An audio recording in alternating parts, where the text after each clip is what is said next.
পাবনায় উন্মুক্ত জলাশয়ে সমবায় পদ্ধতিতে খাঁচায় তেলাপিয়া চাষে সাফল্য পেয়েছেন মৎস্যজীবীরা।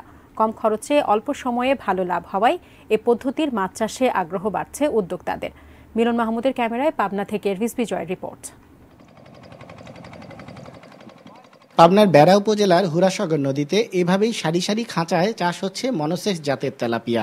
নিজেদের আর্থিক অবস্থার পরিবর্তন ও কর্মসংস্থান সৃষ্টির উদ্দেশ্যে বেড়ার বৃষালিখা গ্রামের ২০ জন উদ্যোক্তা মিলে গঠন করেন সমবায় সমিতি। মৎস্য অধিদপ্তর থেকে পান প্রশিক্ষণ, প্রাথমিক অবকাঠামো ও পোনা সংগ্রহের সহায়তায় এগিয়ে আসে পল্লী কর্মসহায়ক ফাউন্ডেশন। ভাসমান খাঁচার চাষের পদ্ধতি শুরু করছে প্রথম। এখন আশা করতেছি মনে হয় মাছ খুব ভালো হবে। ৪ লক্ষ টাকা প্রফিট হবে মোট।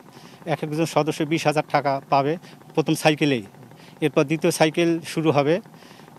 2টা সাইকেল যদি তারা করতে পারে আপনার বছরে আপনার ৪০,০০০ টাকা প্রফিট আসবে। স্টিলের তৈরি ২০ ফুট দৈর্ঘ্য ও ১০ ফুট প্রস্থের ২০টি খাঁচা তৈরি হয়েছে জাল ও রশি দিয়ে।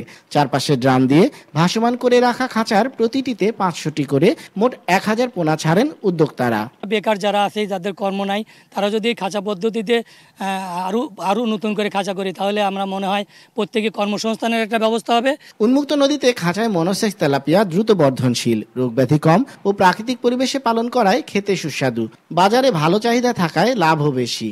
যে জায়গাগুলো খাঁচায় মাছ চাষের জন্য উপযুক্ত, সেই জায়গাগুলোতে যদি মাছ চাষ করা হয়, একদিক দিয়ে আমাদের অর্থনৈতিক যে রিটার্ন সেটাও আসবে, আমাদের যে জনগোষ্ঠীর যে একটা কর্মসংস্থান সেটিও হবে। হুরাসাগর নদীর সমবায় উদ্যোক্তাদের খাঁচায় বছরে ৪,০০০ কেজি মনোসেক্স তেলাপিয়া উৎপাদনের লক্ষ্যমাত্রা ধরা হয়েছে, যার বাজার মূল্য ৮ লাখ টাকা। রিজভি জয়, এটিএন নিউজ, পাবনা।